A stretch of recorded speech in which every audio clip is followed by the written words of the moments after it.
Sir, आप लंबे समय से ओल्ड पेंशन स्कीम की बात कर रहे थे, लेकिन यूपीएस आया, उसको आप कैसे देखते हैं?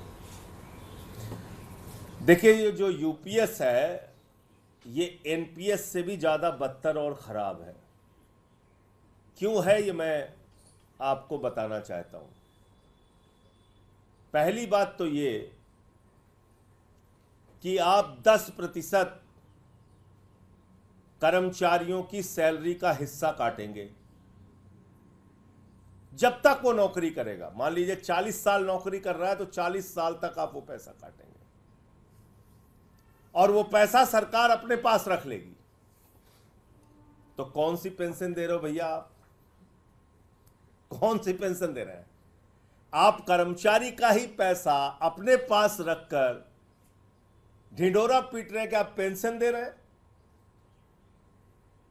उसके बाद आप क्या कहते हैं कि अंतिम 1 साल की जो सैलरी होगी उसमें से 6 महीने की सैलरी एक मुश्त रिटायरमेंट के समय दे दी जाएगी।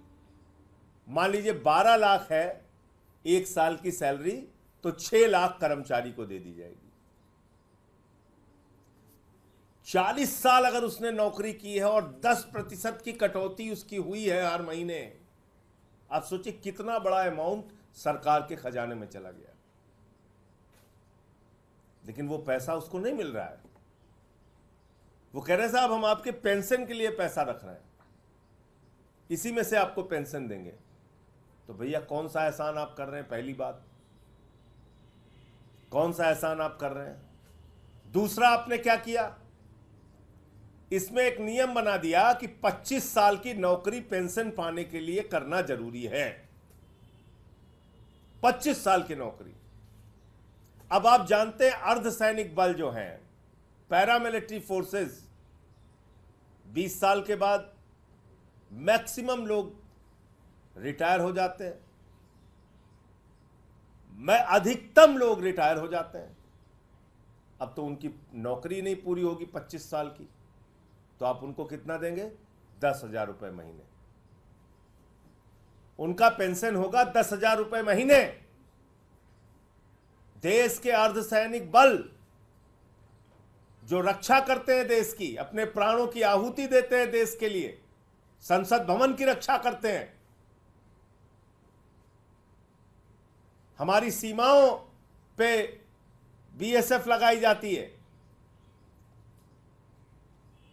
आप मुझे बताइए, आप कह रहे हैं कि साहब उनको जो है, क्योंकि वो 25 साल की नौकरी नहीं कर पाएंगे तो उनको पेंशन के वो हकदार नहीं है। दो बात हो गई। तीसरी बात यह है कि अगर यूपीएस इतना ही अच्छा है और 50% आप साल भर की जो अंतिम वर्ष के जो उसकी सैलरी है, उसका बेसिक्स है, उसका आप एवरेज निकाल के उसको आधा देंगे आप पेंशन के रूप में, तो भैया ओपीएस लागू कर दीजिए ना आप।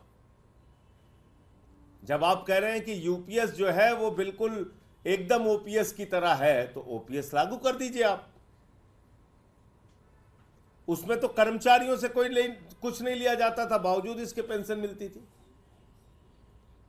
तो इसलिए ये देश के लाखों कर्मचारियों के साथ नई जो यूपीएस की जो स्कीम है, ये एनपीएस से भी ज़्यादा बदतर है और कर्मचारियों के साथ धोखा है।